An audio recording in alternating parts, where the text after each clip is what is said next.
तुमच्या शेतात काय? नगदी पिकं, भाजीपाला, फळबाग की फुलांची बाग? या सगळ्या पिकांमध्ये एक गोष्ट मात्र कॉमन आहे. कधी कधी पिकाची वाढ जोमात झालेली असते, फळ बाहेरून ताजं दिसत असतं, पण एक कीड शांतपणे फळात अंडी घालते. हे फळ बाहेरून ताजं दिसत असतं, पण आतून खराब झालेलं असतं. मग काय? कोणतीही कीड आली की आपला पहिला प्रश्न असतो, कोणतं औषध फवारायचं? पण एका महिलेच्या मनात यापेक्षा वेगळाच विचार आला. कीटकाला मारायचंच कशाला?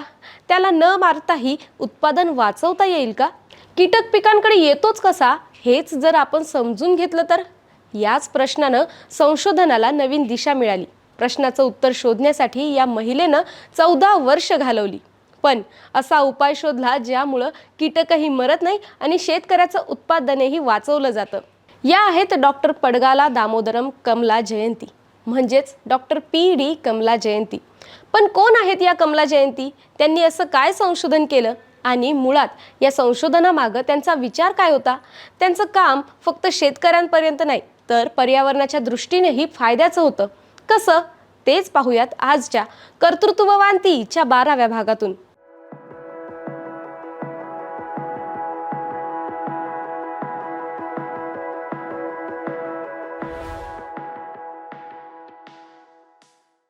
नमस्कार, मी स्वराली.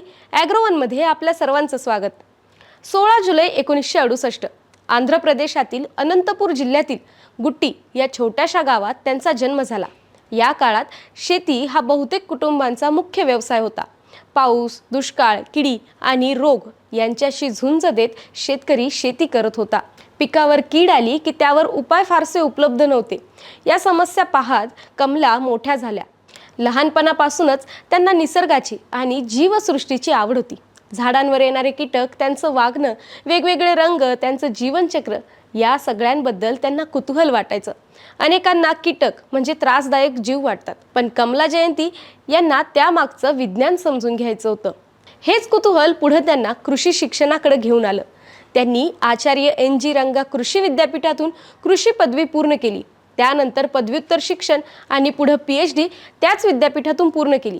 त्या काळात कृषी संशोधनात महिलांची संख्या आजच्या तुलनेत खूपच कमी होती. संशोधनाची वाट सोपी नव्हती. सतत अभ्यास, प्रयोग, अपयश आणि पुन्हा नव्याने सुरुवात, हेच संशोधकाचं आयुष्य असतं. पण कमला जयंती यांनी एक गोष्ट कधीच सोडली नाही, ती म्हणजे प्रश्न विचारण्याची सवय. कीड एकाच झाडावर जास्त का येते? एका जातीच्या फळावर का आकर्षित होते? ती अंडी घालण्यासाठी योग्य फळ कसं ओळखते? आणि सर्वात महत्त्वाचा प्रश्न, कीटकाला रसायनांनी मारण्याऐवजी त्याचा वर्तनाचाच अभ्यास करून त्याच्या विरोधात आपल्याला काही करता येईल का? याच प्रश्नांनी त्यांच्या संशोधनाची दिशा ठरवली. 1998 मध्ये त्यांनी बेंगळुरू इथल्या भारतीय फलोत्पादन संशोधन संस्था म्हणजेच IIHR मध्ये शास्त्रज्ञ म्हणून काम सुरू केलं. सुरुवातीला त्यांचं काम होतं फळबागांमधील किडींचा अभ्यास करणं. त्यासाठी त्या केवळ प्रयोगशाळेतच थांबल्या नाहीत, त्या शेतकऱ्यांच्या बागांमध्ये गेल्या. फळबागांमध्ये तासनतास निरीक्षण केलं, किडींचं जीवनचक्र समजून घेतलं, शेतकऱ्यांचं नुकसान ऐकलं आणि त्यांना एक गोष्ट प्रकर्षाने जाणवली. फळमाशी ही बागायतदारांसाठी सर्वात मोठ्या शत्रूंपैकी एक होती. विशेषतः आंबा, पेरू आणि अनेक फळपिकांमध्ये ही कीड काढणीच्या अगदी आधी हल्ला करते.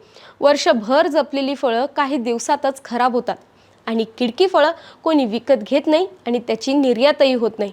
यावर उपाय म्हणून शेतकरी पुन्हा पुन्हा औषधांची फवारणी करत होते.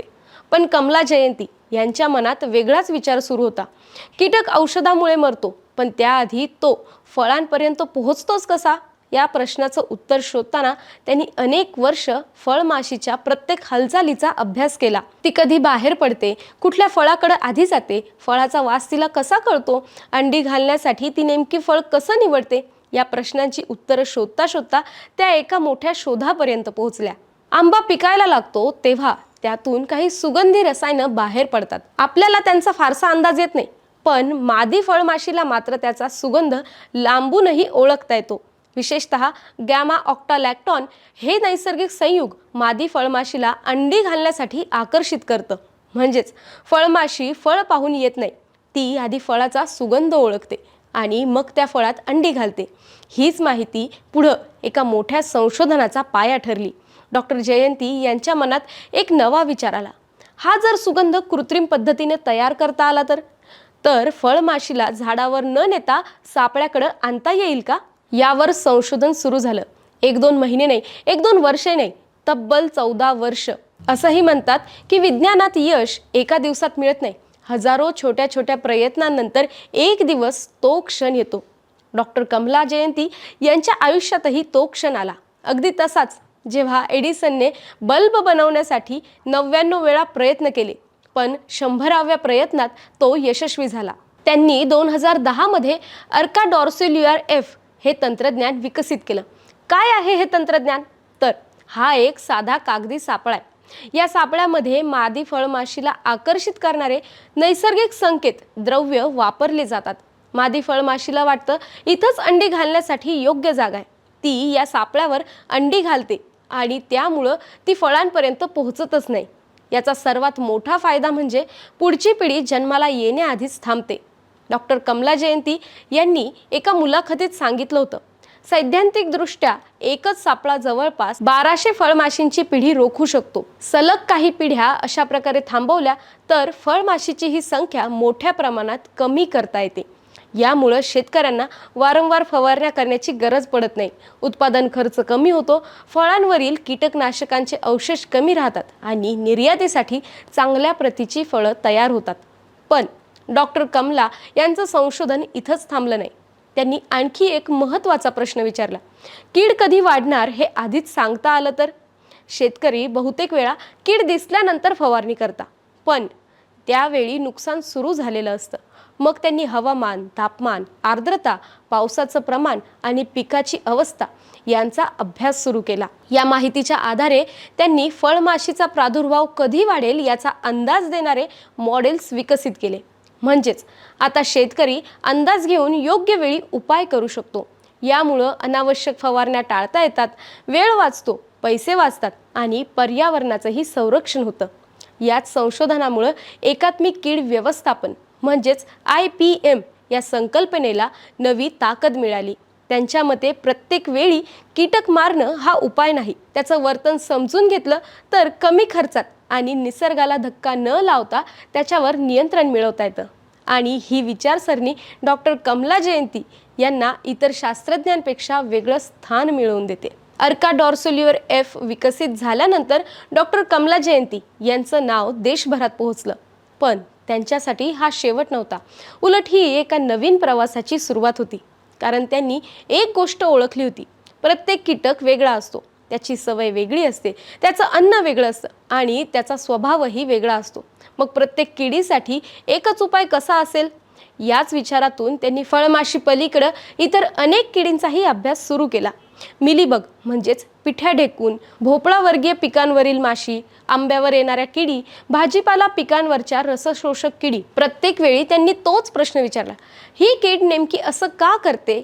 उत्तर मिळालं तर उपायही मिळाला. आता जसं मिलीबग, ही कीड अशी आहे जिच्या शरीरावर पांढऱ्या मेणासारखा थर असतो.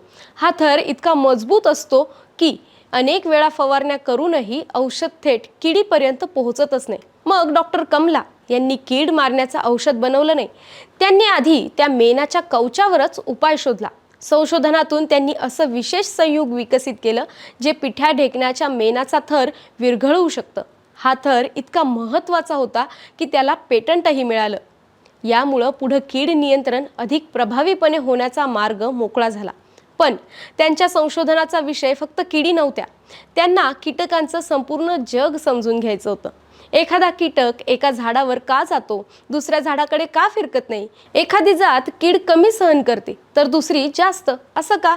या प्रश्नांची उत्तरं शोधताना त्यांनी वनस्पती आणि कीटक यांच्यातील अदृश्य नात्याचा अभ्यास सुरू केला. त्यांनी दाखवून दिलं की झाडंही शांत नसतात, ते बोलतात, फक्त त्यांची भाषा वेगळी असते.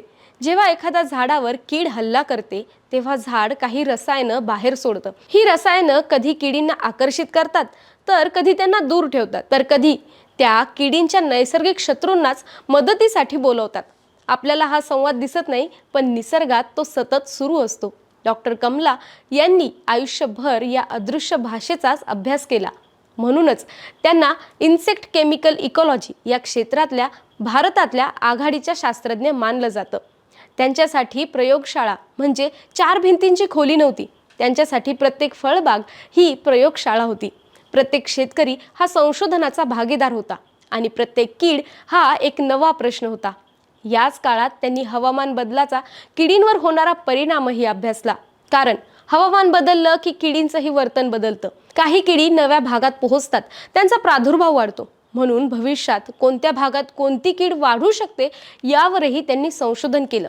इतकंच नाही, परागीभवन करणाऱ्या मधमाशा आणि इतर उपयुक्त कीटकांचाही त्यांनी अभ्यास केला. कारण प्रत्येक कीटक शेतकऱ्याचा शत्रू नसतो. काही कीटक पिकांचं नुकसान करतात तर काही पिकांचं उत्पादन वाढवतात. निसर्गात प्रत्येकाची एक भूमिका असते आणि संशोधक म्हणून त्या प्रत्येक भूमिकेचा आदर करायला हवा, असं त्यांचं ठाम मत होतं. वर्षानुवर्ष सुरू असलेल्या संशोधनामुळे डॉक्टर कमला यांचं काम केवळ भारतातच नाही तर आंतरराष्ट्रीय स्तरावरही पोहोचलं.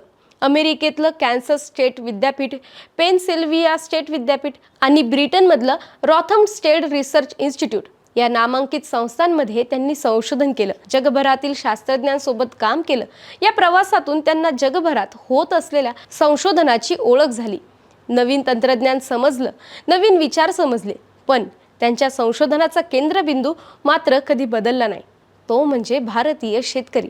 कारण प्रयोगशाळेत तयार झालेलं तंत्रज्ञान जोपर्यंत शेतकऱ्यांच्या शेतात पोहोचत नाही तोपर्यंत ते संशोधन पूर्ण होत नाही, यावर त्यांचा ठाम विश्वास होता.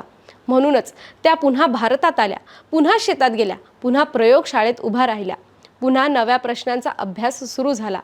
याच सातत्यामुळं त्यांचं संशोधन दिवसेंदिवस विस्तारत गेलं. आज त्यांच्या नावावर जवळपास 200 संशोधन निबंध प्रकाशित झालेत. त्यांच्या संशोधनाचा जगभरातील अनेक शास्त्रज्ञांनी संदर्भ घेतला. फळमाशी, मिलीबग, परागीभवन करणारे कीटक, हवामान बदलामुळे बदलणाऱ्या किडी, कीटकांचं वर्तन आणि पर्यावरणपूरक कीड व्यवस्थापन अशा अनेक विषयांवर त्यांनी महत्त्वाचं योगदान दिलं. त्यांच्या अनेक संशोधनांमधून नवीन तंत्रज्ञान विकसित झालं. काही तंत्रज्ञानांना पेटंट मिळालं तर काही आज शेतकऱ्यांपर्यंत पोहोचून प्रत्यक्ष वापरात आहेत. पण त्यांच्या कामाची खरी ताकद वेगळीच आहे. त्या फक्त संशोधन करत नव्हत्या, त्या अनेक संशोधकही घडवत होत्या. अनेक तरुण शास्त्रज्ञांनी त्यांच्या मार्गदर्शनाखाली संशोधन केलं. अनेक विद्यार्थ्यांनी त्यांच्याकडून एक गोष्ट शिकली: चांगला संशोधक तोच जो प्रश्न विचारणं कधी थांबवत नाही. त्यांच्या या योगदानाची दखल देश विदेशातील अनेक संस्थांनी घेतली. ICARचा लाल बहादूर शास्त्री युवा शास्त्रज्ञ पुरस्कार, डॉक्टर पंजाबराव देशमुख उत्कृष्ट महिला शास्त्रज्ञ या पुरस्कारांनी त्यांना गौरवण्यात आलं. राष्ट्रीय कृषी विज्ञान अकादमीने त्यांना फेलो म्हणून निवडलं. रॉयल एंटोमॉलॉजिकल सोसायटीच्याही त्या फेलो ठरल्या.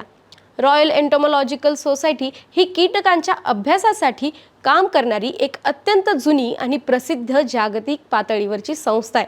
तिची स्थापना 1833 मध्ये युनायटेड किंगडममध्ये झाली. याशिवाय त्यांना फुलब्राईट नेहरू फेलोशिपही मिळाली. पुढं भारत सरकारनं त्यांची ICAR नॅशनल फेलो म्हणून निवड केली आणि 2022 मध्ये त्यांना कृषी क्षेत्रातील अत्यंत प्रतिष्ठेचा ICAR नॅशनल प्रोफेसर हा सन्मान मिळाला. हा सन्मान फार मोजक्या शास्त्रज्ञांना मिळतो. पण पुरस्कार मिळत गेले म्हणून त्या थांबल्या नाहीत. त्या म्हणाल्या, संशोधन ही केवळ एक नोकरी नाही, ते एक ध्येय आहे. त्यामुळे स्वतःला आवडणारा विषय निवडा, प्रश्न विचारत राहा आणि सर्वात महत्त्वाचं म्हणजे चांगला शास्त्रज्ञ होण्यासाठी आधी चांगलं माणूस असणं महत्त्वाचं असतं. कदाचित याच विचारामुळे त्यांचं संशोधन आजही जिवंत आहे.